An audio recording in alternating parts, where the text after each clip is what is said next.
यह सुनकर शायद आप चौंक जाएं, क्योंकि विज्ञान और सामान्य समझ यही कहती है कि मृत्यु के बाद जीवन थम जाता है। लेकिन महाभारत की रहस्यमयी दुनिया में एक ऐसी चौंकाने वाली घटना दर्ज है, जहां एक रानी ने अपने मृत पति से मिलन किया और परिणाम स्वरूप उसने 7 पुत्रों को जन्म दिया। यह कोई कल्पना नहीं, बल्कि एक ऐसा प्रसंग है जिसे स्वयं पांडवों के पिता राजा पांडु ने अपनी रानी कुंती से साझा किया था। महाभारत की कहानियों में एक वाक्य ऐसा भी है जब एक प्रतापी राजा की मृत्यु हो गई, लेकिन तब तक उनके कोई संतान नहीं थी। ऐसे में चिंतित रानी ने किसी सलाह पर मृत राजा के साथ संसर्ग किया। बेशक इसको चमत्कार कहें या कुछ और, लेकिन रानी गर्भवती हुई। फिर उसके साथ बेटे हुए। वैसे मौजूदा साइंस भी कहती है कि ऐसा हो सकता है। महाभारत में एक राजा थे जिनका नाम विश्वामित्र था। यह कहानी उन्हीं के साथ जुड़ी हुई है। उन्हें अपार शक्तियां हासिल थी। जब उनकी मृत्यु हुई तो वह संतान विहीन थे। तब रानी ने मृत राजा के शरीर से मिलन किया। इससे उन्हें 7 बेटे हुए। दरअसल महाभारत में इस प्रतापी राजा का जिक्र राजा पांडु यानी पांडवों के पिता ने अपनी बड़ी रानी कुंती से किया था। पांडु को शाप मिला था कि वो जब भी पत्नी के साथ मिलन करेंगे तो तुरंत उनकी मृत्यु हो जाएगी। यह शाप उन्हें तब मिला जब उन्होंने प्रेमरत हिरणों की जोड़ी को अपने बाणों से भेद कर मार डाला। इस श्राप के बाद पांडु कोई संतान पैदा नहीं कर सकते थे, क्योंकि ऐसा करते ही तुरंत उनकी मृत्यु हो जाती। पांडु के अब तक कोई संतान नहीं थी। वो अपनी दोनों पत्नियों कुंती और माद्री के साथ वन में रहने लगे।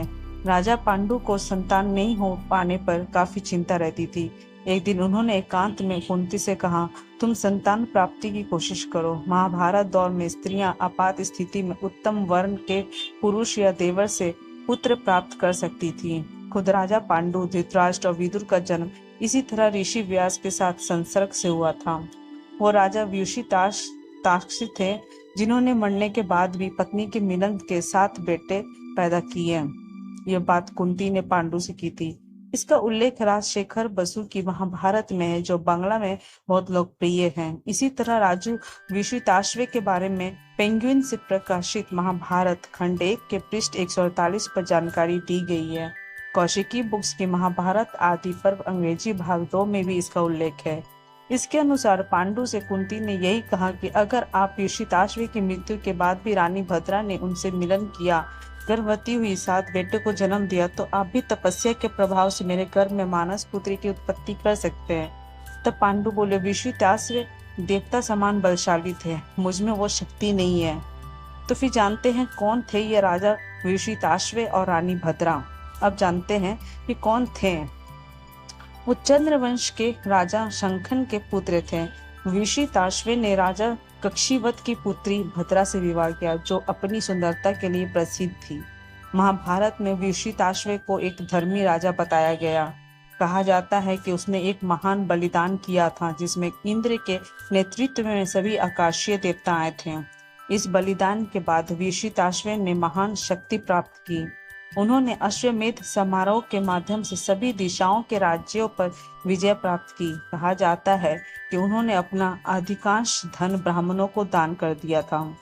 उनका विवाह भद्रा से हुआ था, जिससे वो बहुत प्यार करते थे। रानी भद्रा को उस समय भारत की सबसे सुंदर स्त्री माना जाता था। उनके कोई संतान नहीं थी। क्षय रोग, जिसे तब यक्ष्मा रोग कहा जाता था, उससे उसकी मृत्यु हो गई। भद्रा दुख से ग्रस्त हो गई। उन्होंने अपने पति के साथ मरने का इरादा किया। तब आकाशीय आवाज ने उन्हें ऐसा करने से रोका और पखवाड़े के 8वें और 14वें दिन राजा के शरीर के साथ लेटने का संकेत दिया। उन्होंने वैसा ही किया जैसा उनसे करने को कहा गया था। उस संभोग से भद्रा ने 7 पुत्रों को जन्म दिया। पौराणिक विश्वकोश के अनुसार महाभारत आदि पर्व के अध्याय 120 में लिखा है, विश्वामित्र पूर्व वंश के राजा थे, जो धर्मात्मा और न्यायप्रिय थे। उन्होंने कई यज्ञ किए। जब राजा की मृत्यु हुई तो भद्रा राजा के मृत शरीर को गले लगाकर बहुत देर तक रोती रही। तब विश्वामित्र की आत्मा, जो शरीर से बाहर थी, उसने भद्रा से कहा, मेरी प्रिय, अपने मासिक धर्म के 8वें या 14वें दिन अपने बिस्तर पर मेरे साथ सो जाओ, मैं तुम्हें पुत्र दूंगा। उसने राजा की इच्छा के अनुसार कार्य किया, मृत शरीर से 7 पुत्र प्राप्त किए। पांडु की बात सुनने के बाद कुंती ने तब कहा, महाराज अगर आप अनुमति दे तो मैं किसी देवता या ब्राह्मण का मंत्र बल से आह्वान कर सकती हूँ, इससे तुरंत पुत्र लाभ होगा। पांडु ने इसकी सहर्ष अनुमति दी। फिर इसके जरिए कुंती ने युधिष्ठिर, भीम और अर्जुन जैसे पुत्र हासिल किए। जब उन्होंने ये तरीका पांडु के कहने पर दूसरी पत्नी माद्री को बताया तो उन्हें नकुल और सहदेव की प्राप्ति हुई। चलिए अब जानते हैं कि साइंस क्या कहती है इसके बारे में।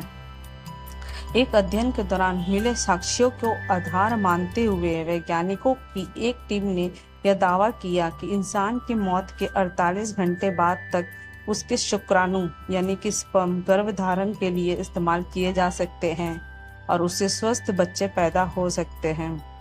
यह अध्ययन जर्नल ऑफ मेडिकल एथिक्स में प्रकाशित हुआ है, जिसमें दावा किया गया है कि इंसान की मौत के बाद उसके शुक्राणुओं को स्पर्म बैंक में जमा किया जा सकता है। वैज्ञानिकों का कहना है कि मौत होने के 48 घंटे के भीतर 2 तरीके से शव के शुक्राणु निकाले जा सकते हैं, जिनमें सर्जरी की मदद से शव के शुक्राणु निकालना शामिल है। पहला तो हो गया सर्जरी द्वारा निष्कासन यानी कि सर्जिकल रिट्रीवल, और दूसरा है इलेक्ट्रो स्टिमुलेशन तकनीक द्वारा। इसके बाद इन्हें स्पर्म बैंक में संरक्षित किया जा सकता है और IVF जैसी तकनीकों के माध्यम से गर्भधान संभव है।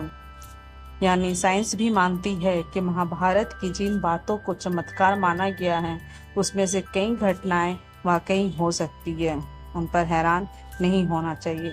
तो कैसी लगी ये वीडियो आपको? अच्छी लगी तो प्लीज़ लाइक करें, सब्सक्राइब करें। Thank you.